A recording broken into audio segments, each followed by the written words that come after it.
Emma Carter woke up at 3:17 a.m. to the sound of footsteps in her bedroom. Her ex-boyfriend, the man she'd left 6 months ago after he'd put her in the hospital, was standing at the foot of her bed. He'd bypassed her locks, disabled her alarm, and he'd been watching her sleep for God knows how long. "I told you I'd come back for you," he'd said 3 months ago when she'd gotten the restraining order. She'd thought he was just trying to scare her. She was wrong. But what happened in the next 60 seconds, and what Emma had been planning for the past 3 months, would change everything. Because Emma Carter wasn't the same terrified woman who'd left him 6 months ago. And David Monroe was about to learn that very painful lesson. Emma Carter had met David Monroe at a hospital fundraiser where she worked as a nurse. She was 29, recently out of a long-term relationship, focused on her career. He was 32, charming, a pharmaceutical sales rep who seemed genuinely interested in her work, her life, her dreams. Their first 3 months together were perfect. David was attentive, romantic, thoughtful. He brought her coffee at the hospital during her night shifts. He remembered details about her patients, asked how her difficult cases turned out. He integrated seamlessly into her life, meeting her friends, her family, her co-workers. "You found a good one," Emma's best friend Jenna said after meeting David for the first time. "He actually listens when you talk." That's rare. Emma had thought so too. The first red flag came in month 4. Emma was getting ready for a girls' night out, dinner and drinks with Jenna and 2 other nurse friends. She was in the bathroom applying makeup when David appeared in the doorway, his expression different. "That dress is pretty short," he said, his voice casual but with an edge underneath. Emma glanced down at her dress. It was knee-length. Nothing inappropriate. "It's fine, babe. It's just the girls. Just seems like you're trying to get attention," David said, leaning against the doorframe. "Makes me wonder why you'd need attention from other people when you have me." Emma laughed nervously. "David, it's not like that. It's just a dress." His expression hardened. "So you don't care how I feel about it?" Of course I care. But then change." It wasn't a request. Emma changed the dress. She told herself it wasn't worth the fight, that he was just being protective, that it was kind of sweet that he cared so much. Red flag number 1, dismissed. By month 5, David had keys to Emma's apartment. He'd stay over most nights, his belongings gradually taking over her space. His cologne in her bathroom. His clothes in her closet. His presence everywhere. He started commenting on her friendships. "Jenna's kind of a bad influence, don't you think? All she talks about is partying and guys. You're better than that." He questioned her male co-workers. "You talk about this Dr. Richards a lot. Is there something I should know about?" He monitored her phone. "Who's texting you?" Became a constant question. At first, Emma would show him, nothing to hide, right? But it started feeling less like trust and more like surveillance. Red flag number 2, 3, 4, 5, all explained away as love, as caring, as protection. Month 6. The first time he grabbed her. Emma had gone to lunch with Jenna without telling David, not hiding it, just forgetting to mention it because it was spontaneous. She came home to find David waiting in her apartment, pacing. "Where were you?" he demanded. "Lunch with Jenna." "Why?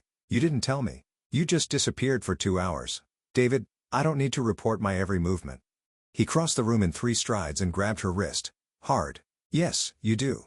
When you're with me, I need to know where you are. For your safety." Emma tried to pull away. His grip tightened. "David, you're hurting me." He released her immediately, his expression shifting to remorse. "God, Emma, I'm sorry. I'm so sorry. I worry about you so much, the thought of something happening to you." He pulled her into a hug, and Emma felt her wrist throbbing. "I love you so much it makes me crazy sometimes." Emma wanted to leave then. Every instinct screamed at her to leave. But David cried, apologized profusely, promised it would never happen again, sent flowers to her work, wrote her a letter about how much she meant to him, how scared he was of losing her. And Emma stayed.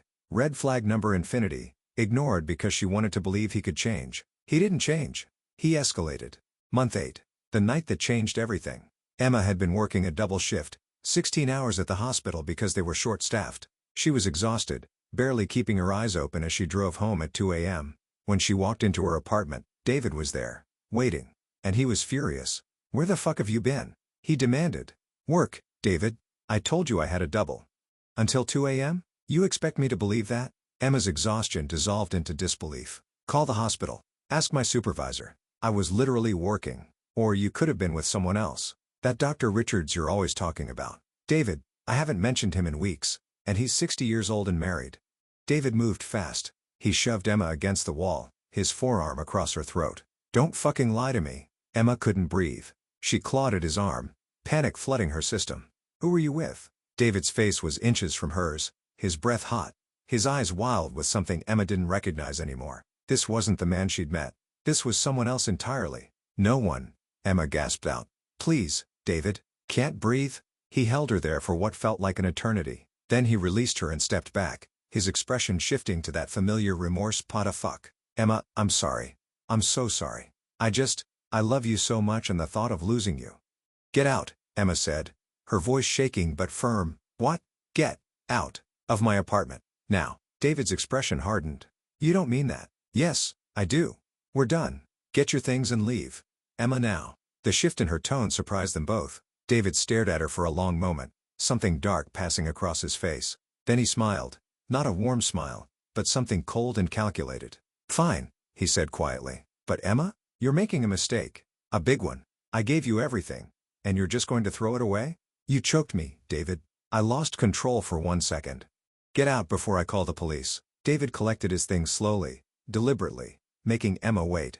As he reached the door, he turned back. "You think this is over?" he said, his voice soft but carrying an unmistakable threat. "It's not. I'll give you some time to calm down, to remember what we have. But Emma, I'm not done with you. I'll come back for you. And when I do, you'll realize you belong with me." He walked out, closing the door with careful control. Emma collapsed against the wall, her whole body shaking. She touched her throat where his arm had pressed, already feeling the bruises forming. That was the night Emma Carter stopped being naive. That was the night she started preparing for what she knew, deep down, was coming. Emma filed for a restraining order the next morning.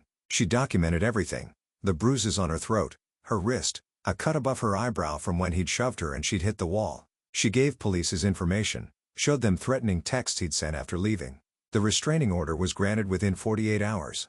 David was served at his work. He was ordered to stay at least 500 feet away from Emma, her workplace, her home. Emma thought that would be the end of it. It was only the beginning.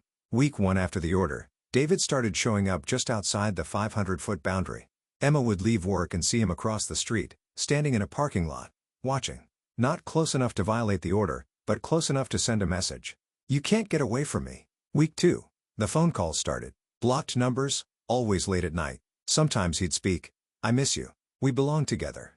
Sometimes just breathing. Sometimes nothing at all, just the weight of knowing he was on the other end of the line. Emma changed her number. Within 3 days, he had the new one. Week 3. Her car was keyed. Deep scratches across the driver's side door, forming words. "Mine." Police came, took a report, but without proof it was David, they couldn't do anything. The security cameras in the parking garage had mysteriously been offline that night. Week 4. Emma's co-worker Jenna mentioned seeing a man hanging around the hospital parking garage who matched David's description. He was just standing there, Emma, for like an hour, just watching the entrance. Week 5. Emma found a note on her apartment door. "Despite the building having security, saw you in that blue dress last night. You looked beautiful. I know you wore it for me. I'll see you soon. D." Emma hadn't worn a blue dress. She'd been in her apartment all night in pajamas, which meant he was watching her through her windows. That was when Emma stopped sleeping through the night. Week 6. Her apartment was broken into. Nothing stolen, nothing damaged. But things were moved. Her toothbrush positioned differently. A book she'd left on her nightstand now on her dresser. A photo of her and David, one she'd thrown away, back in a frame on her shelf. The message was clear: "I can get to you whenever I want." Police came again. Wrote another report. Suggested Emma install better locks, a security system, maybe stay with friends for a while. But they couldn't arrest David. He was careful. Never caught on camera. Never seen by witnesses. Always just outside the boundaries of what they could prove. Emma realized 3 things during those 6 weeks. 1. The restraining order was just paper. It wouldn't protect her. 2. The police couldn't help her until David actually hurt her. Prevention wasn't an option. Only response after damage was done. 3. If she wanted to survive this, she'd have to stop waiting for the system to save her. She had to save herself. And before we continue with Emma's plan, I need to ask you something. If someone was stalking you, breaking into your home, making it clear the law couldn't stop them, what would you do? Would you run? Hide? Fight back? Drop your answer in the comments, because what Emma does next is either brilliant or insane, and I'm still not sure which. Make sure you're subscribed, because the way she traps him is absolutely perfect. Hit that like button if you think she's about to get the justice she deserves. Now let's talk about how Emma Carter became a hunter instead of prey. Emma spent week 7 researching. She learned about home security systems, not the kind you buy at big box stores, but professional-grade equipment. She learned about restraining order violations and what constitutes evidence admissible in court. She learned about self-defense, not the basics, but tactical response to home invasion. She joined online support groups for stalking victims. Read hundreds of stories. Learned what worked and what didn't. Learned that running didn't help, stalkers just followed. Learned that hiding bought time but not safety. Learned that the only real solution was documentation and legal consequences severe enough to actually matter. But most importantly, Emma learned something else. David was escalating on a predictable timeline. Break-ins. Moved objects. Watching through windows. These were all building towards something worse. Stalkers who exhibited this pattern typically escalated to physical confrontation within 2 to 3 months. Emma had maybe 4 weeks before David stopped playing psychological games and came for her directly. So she made a plan. First, she hired a security company to install cameras throughout her apartment. Not obvious ones, hidden cameras with night vision, motion activation, and cloud backup. One in the living room disguised as a smoke detector. One in the bedroom inside a digital clock. One in the kitchen hidden in the vent. One in the hallway. If David came into her apartment again, she'd have video evidence from multiple angles. Second, she reinforced her locks, added deadbolts, added a security bar for the door, installed window locks that couldn't be jimmied from outside. But here was the key. She made the bedroom window easy to open from outside. Left it deliberately vulnerable. Because Emma wasn't trying to keep David out. She was giving him a way in that she could control. Third, she reached out to Detective Sarah Reeves, the officer who'd taken her initial report. Most officers wrote off stalking cases as civil matters until someone got hurt, but Reeves had been different. She'd taken Emma seriously, seemed genuinely concerned about the escalation pattern. Detective Reeves? This is Emma Carter. We spoke about my stalking case 6 weeks ago. Ms. Carter? Yes. How are you holding up? Not great. He's escalating. Breaking into my apartment. Watching through windows. I've documented everything, but I know it's not enough for an arrest. Unfortunately, without catching him in the act. What if I could get you that? Emma interrupted. What if I could catch him in the act, on camera, with you right outside ready to arrest him? Silence on the other end. Then, Ms. Carter, are you suggesting you want to use yourself as bait? I'm saying I'm bait whether I want to be or not, Emma said. At least this way, we control the circumstances. That's extremely dangerous. So is waiting for him to hurt me so badly you finally have enough evidence? Emma said. Detective, he's coming for me. I know it. You know it. We both know your hands are tied until he actually does something prosecutable. So let's give him the opportunity, under controlled circumstances with police ready to respond. Another pause. This is highly irregular. Is it illegal? No, but... Then help me, Emma said. Please, before it's too late. Detective Reeves agreed, but with conditions. Emma would notify police the moment David made any attempt at contact.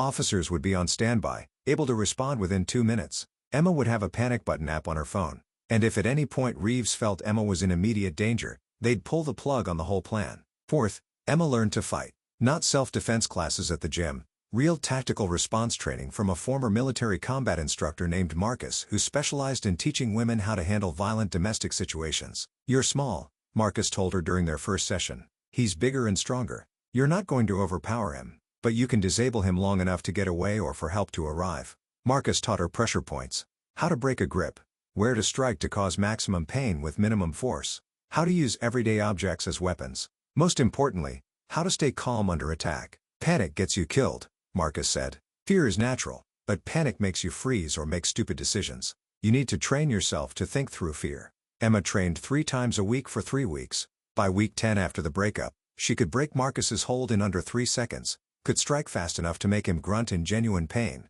could handle a simulated attack scenario with calculated calm. She wasn't a fighter, but she was no longer defenseless. Fifth, and most critically, Emma set the trap.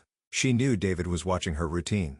Knew he'd noticed she worked late every Tuesday and Thursday. Knew he'd seen her neighbor leave for a 2-week vacation. So Emma created an opportunity. She posted on social media. Her account was private, but David had proven he could access it somehow, that she was going out of town for a work conference from Thursday to Sunday. She told coworkers she'd be gone. Told friends. Made it public knowledge. But she wasn't actually going anywhere. She'd be in her apartment, waiting.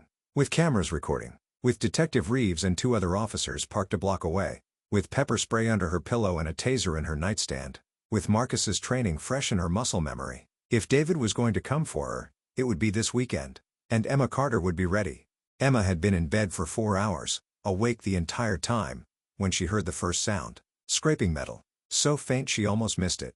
The bedroom window. He was prying it open. Emma's heart rate spiked, but she controlled her breathing. Stayed still. Let him think she was asleep. She'd texted Detective Reeves at 11 p.m. "I think tonight's the night. Be ready." Reeves had confirmed. "We're in position. Panic button if needed. Wait for clear violation before we move." The window slid open. Cool night air hit Emma's face. Then silence. He was inside her bedroom. Emma could hear him breathing. Slow. Controlled. He'd done this before.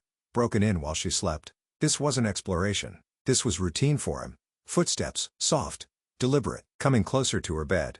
Every instinct screamed at Emma to move, to run, to fight. But she stayed still, eyes closed, breathing steady. She needed him to fully commit, needed undeniable proof of breaking and entering, of violating the restraining order, of intent. She felt him lean over the bed, felt his breath on her face. "I know you're awake, Emma," David whispered. "I can hear you breathing."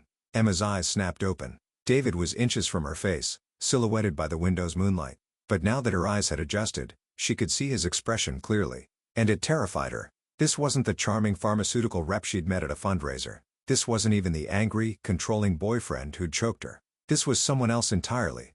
Someone whose obsession had twisted into something dark and unrecognizable. "How? How did you get in here?" Emma whispered, playing the role. Let him feel in control. Let him confess on camera. "I told you I'd come back," David said, sitting on the edge of her bed like he had every right to be there.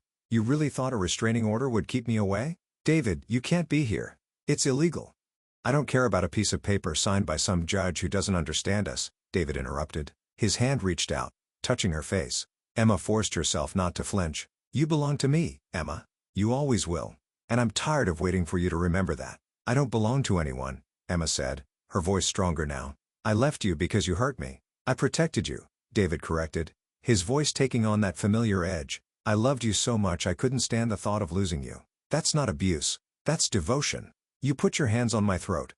Because you were leaving me." David's voice rose, then he caught himself, lowered it again. "Because you were choosing everyone else over me. Your friends, your job, everyone. I had to make you understand how much you mean to me. By choking me, by making you listen," David said. His hand moved from her face to her throat, not squeezing, just resting there. "A reminder, a threat. But you didn't listen. You ran. You got that restraining order. You blocked me. You tried to erase me from your life." Emma's hand slowly moved under her pillow, fingers finding the canister of pepper spray.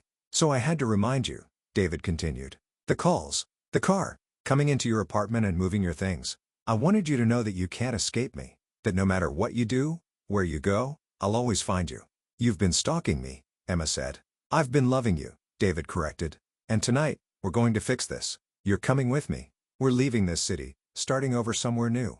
Somewhere you can't run to police or friends or anyone who'll try to turn you against me." Emma's fingers closed around the pepper spray canister. "I'm not going anywhere with you," she said. David's expression hardened.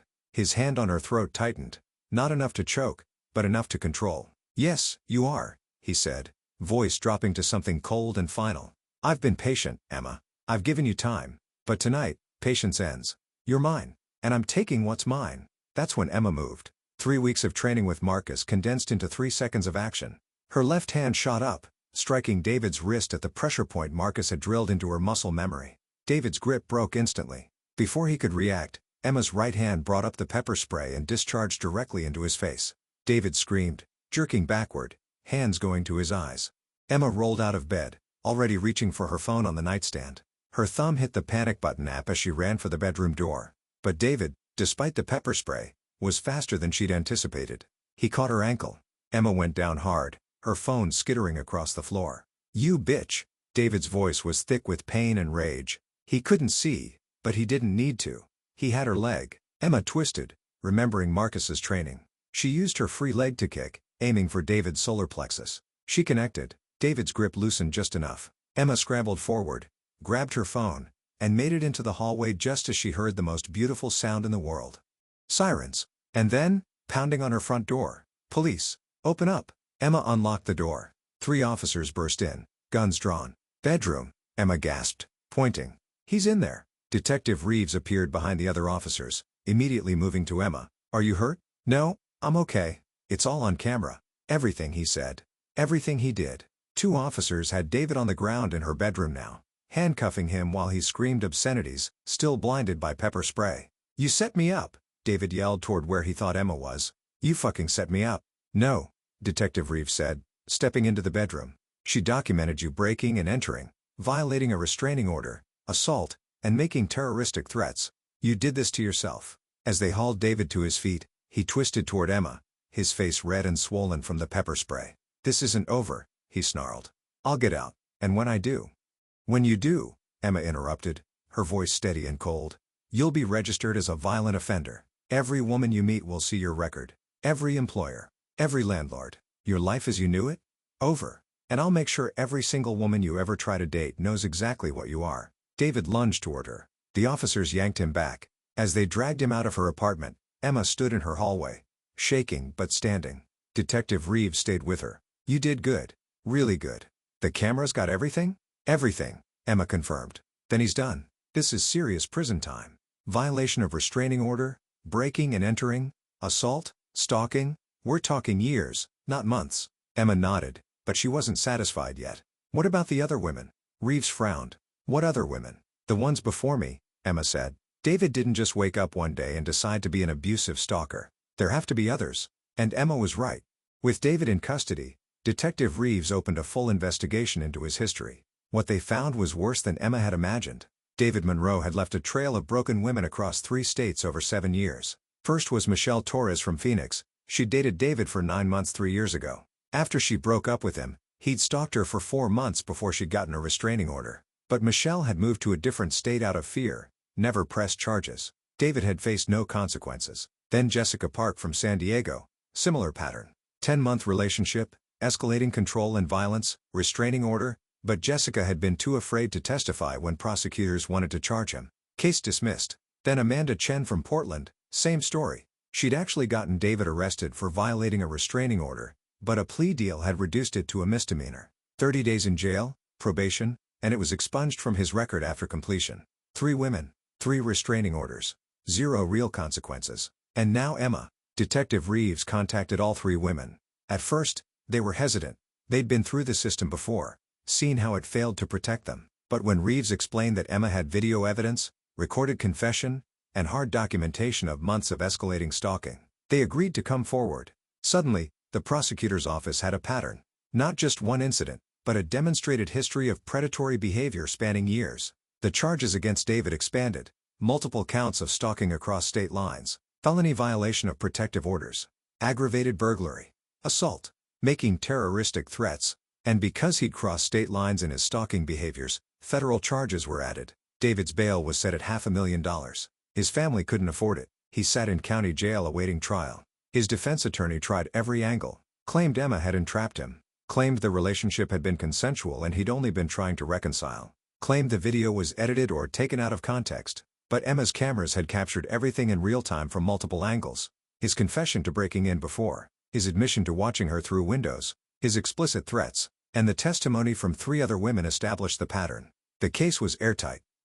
8 months after David broke into Emma's apartment, the trial began. Emma testified first. She walked the jury through the relationship, how it started warm and loving, how it slowly became controlling, how it escalated to violence. She showed them the photos of bruises on her throat, her wrist. She described 6 weeks of stalking, harassment, intimidation. Then she showed them the video from that night. The courtroom went silent as they watched David climb through Emma's window, approach her bed, put his hand on her throat, and confess to months of stalking. "You belong to me," his voice came through the speakers. "I'll always find you." Several jurors looked disturbed. One woman wiped tears from her eyes. Then Michelle, Jessica, and Amanda testified. 3 women who'd lived through the same nightmare. 3 women who'd gotten away but never gotten justice. Until now, the prosecution rested. David's defense called no witnesses. What could they say? The evidence was overwhelming. The jury deliberated for 3 hours. Guilty on all counts. At sentencing, the judge looked at David with undisguised contempt. "Mr. Monroe, you are a predator. You systematically targeted vulnerable women, used affection and manipulation to gain control over them, and when they tried to leave, you terrorized them. You violated protective orders designed to keep them safe. You broke into their homes. You made them fear for their lives." The judge paused, letting that sink in. "This court sentences you to 20 years in state prison, to run consecutively with 5 years federal time for interstate stalking. That's 25 years total. You will serve a minimum of 20 years before parole eligibility. Upon release, You will register as a violent offender and be permanently banned from contacting any of your victims. 25 years. David was 32 years old. He'd be 57 before he was even eligible for parole. Emma sat in the gallery with Michelle, Jessica, and Amanda. They held hands as the sentence was read. Finally, justice.